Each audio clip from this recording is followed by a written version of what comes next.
Australia's trade war with China has been escalating for months, but some experts are concerned it could evolve into military action over the next decade.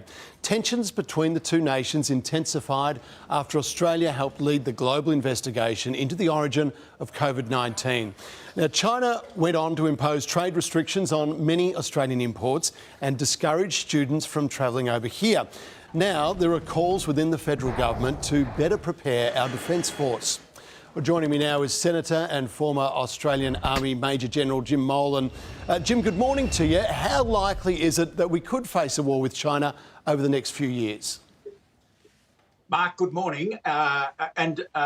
It's not just possible, it's much more likely than is currently recognised that the world may face not a war between Australia and China, but a war primarily between China and the US. That's the main game. We're not the main game by any stretch of the imagination.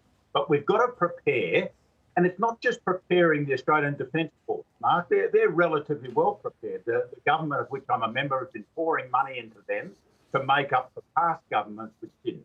So I think it's not just possible, it's more likely than is currently recognised. It's not inevitable, and if we prepare, there's a chance it will not happen. OK. So, Jim, where is China at? Are they primed for war?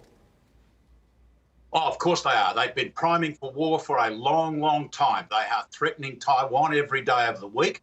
They're interfering in Japanese airspace. They have stolen the South China Sea, contrary to any international rules and laws. They're picking fights with their neighbours around the world, and they have extraordinary military capability, not just in rocketry and aircraft, but in overall capability to do things, Mark. So they are primed for war. And the other problem, of course, is that America as well is primed for war. So the possibility of this war occurring by a legitimate reason, such as a Chinese invasion of Taiwan, which might have been some kind of reaction from the US and from us and from the other good nations in the region, or by accident, is fairly high. And just to illustrate that point, Mark, the American Navy at the end of the Cold War was 600 ships strong. It's now been reduced to less than 300 ships, and the Chinese Navy is larger than it. So this is a situation which is changing rapidly, and we've got to prepare for the worst case. Not inevitable, but we must prepare. And Jim, the Labor government has argued that speculating about war with China is only making our relationship with them worse. Is that a factor, do you think? No, I don't. I totally reject that view. From a Labor government which traditionally has run down our defences to an appalling state. There is no way in the world am I going to take advice from Labor on this. Our government, the coalition government, has poured money in the past into defence.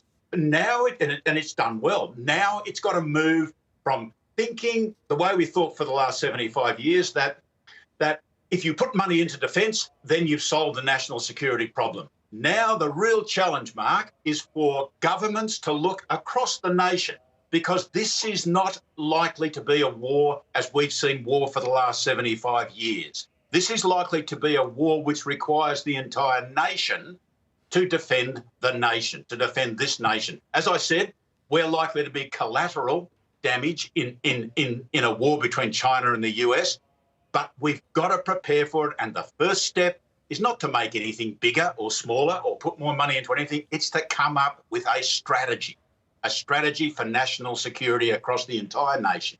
All right, Jim Molan, good to chat. Thanks very much.